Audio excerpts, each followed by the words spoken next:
বলেন তো ফেরাউন ক্ষমতায় ছিল, মুসা কি চুপ করেছিল না দাবড়াবার চেষ্টা করেছে? ফেরাউন নিজেই বলেছে ইন্নি আখাফু, এই কথা মনে হয় ইন্নি আখাফু, একটু সবাই একটু বলেন ইন্নি আখাফু। ইন্নি মানে অবশ্যই আমি, আখাফু আমি ভয় পাচ্ছি। দেখছেন, অবশ্যই আমি ভয় পাচ্ছি, তাহলে কয়বার আমি হলো? অবশ্যই আমি ভয় পাচ্ছি। আইয়ুবাদদিলা দীনাকুম, এই মিশরের কোর্ট কাছারিতে, ব্যাংকগুলোতে, আইন আদালতে যত বিধান আছে, এই মুসার কাছে আলোচনা শুনে মনে হচ্ছিল বিভাগ পরিবর্তন করবে। এই তো কলেমার দাওয়াত, এটা রাষ্ট্র উল্টাবার দাওয়াত। এটা কোন কলেমা? এটা ইসলামের কলেমা হলো এটাই যে রাষ্ট্রীয় ক্ষমতায় থাকবে ইসলাম, জোরে কোন কে থাকবে? আও আইয়ুজহিরা ফিল আরদিল ফাসাদ, অথবা আর একটা ভয় হচ্ছে এমন একটা বিপর্যয় শুরু হবে, ওই তুফানের মধ্যে আমি ফেরাউন সহ আমার পুরা দলটা মেসাকার হয়ে যাবে। পুরো দলটা কি হবে? একটা হলো রাষ্ট্র ব্যবস্থা পরিবর্তন হবে। 2 নম্বর কি ভয় পাচ্ছিল বলেন তো? আর পুরা দলটা কি হবে? ভয় পাচ্ছিল। তাহলে মুসা নবীর ইসলামের আলোচনা শুনে ফেরাউন তার কালেমার ওয়াজ বুঝতে পেরেছিল কিনা জোরে কোন? এটাই হলো সমস্ত নবী রাসূলের ইসলামের আসল তরিকা, জোরে কোন সুবহানাল্লাহ।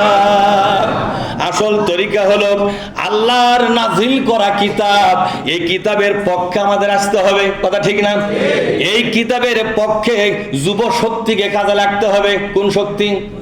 কারণ হযরত ওমর যখন ইসলাম কবুল করলো, ওমরই শুধু বলেছিল একবার, নবীজি আপনি কি সত্য নবী নন? বলে হ্যাঁ আমি সত্য নবী।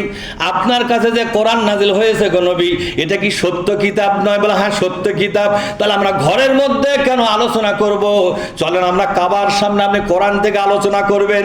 আমি খাত্তাবের বেটা ওমর, আমি জীবনটা বিদায় করে দেওয়ার নিয়তে কাবার দরজায় দাঁড়িয়ে থাকবো। এই কোরআনের বিরুদ্ধে যারাই কথা বলবে, হয় এই মক্কার জমিন ওমরের জীবন থাকবে, না হয় ওদের জীবন থাকবে। কোরআনের পক্ষে শক্তি লাগে কিনা জোরে কোন? কোরআনের পক্ষে যদি আপনার শক্তি সঞ্চার না করেন, কথা যদি না বলেন, শক্তি প্রদর্শন যদি না করেন, এ কোরআন আপনাদের কাছ থেকে বিদায় হবে। কিয়ামতের দিন আপনাদেরকে আল্লাহর দরবারে জবাব দেওয়া লাগবে।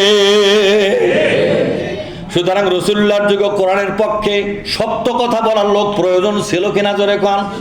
নবী আমার কাবার সামনে গেলেন, 2 রাকাত নামাজ পড়লেন, এরপরে কোরআন থেকে আলোচনা করলেন। ওমর দরজায় দাঁড়িয়ে গেল। আজও কিন্তু সেই দরজার নাম আছে বাবে ওমর, আছে না জোরে কোন? ভাই আছে না? ওই যে নামটা বাবে ওমর দিয়েছিল, ওখানেই দাঁড়িয়েছিল ওমর। তিনি দাঁড়িয়ে উল্টা দিকে হয়ে বললেন, এ কাবার মাস্তান এবং সৈনিকেরা, আমি খাত্তাবের বেটা ওমর দাঁড়িয়েছি। এই কাবা শরীফের মালিক আমার আল্লাহ, আর মুহাম্মদ সাল্লাল্লাহু আলাইহি ওয়াসাল্লাম আল্লাহর নবী। যে কিতাব আজকে আলোচনা করতেছে, এই কিতাবের মালিক ওকে। সুতরাং কাবা ঘরের ভিতরে আল্লাহর নাজিল করা কিতাব থেকে আলোচনা হবে, নবী করতেছে।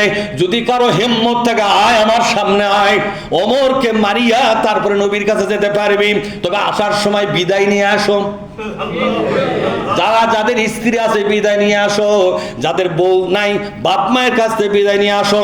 কারণ হলো ওমরের তলোয়ারের সামনে দাঁড়ালে হয় ওমর বেঁচে থাকবে, নয় তোমরাই বেঁচে থাকবে। আল্লাহর কথা বলতে বাধা দিলে উচিত জবাব দিয়ে দেব।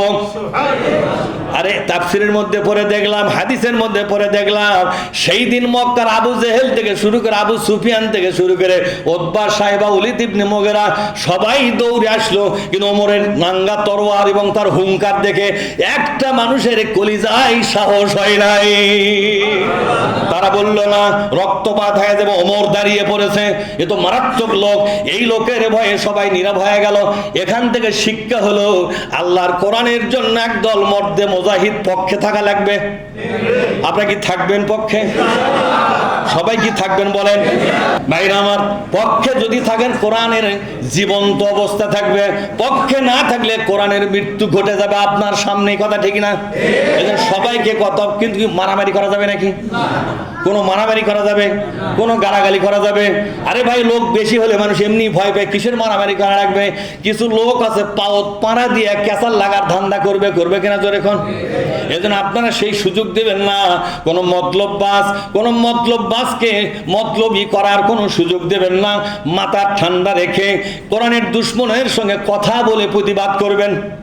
প্রয়োজন হয়ে তাকে বয়কট করবেন। কি করবেন জোরে কোন? বয়কট করবেন। ঠান্ডা মাথায় তাকে বুঝাবার চেষ্টা করবেন। যদি না বোঝে তাহলে তাকে এড়িয়ে চলবেন, প্রয়োজন নাই। ভাইরা আমার, এজন্য আল্লাহ তাআলা আমাদের সকলকে আল্লাহর এই কোরআন থেকে জ্ঞান অর্জন করে আমাদের জীবনটা সুন্দর করে জান্নাতমুখী বানাবার তৌফিক দিন। কোন আমিন।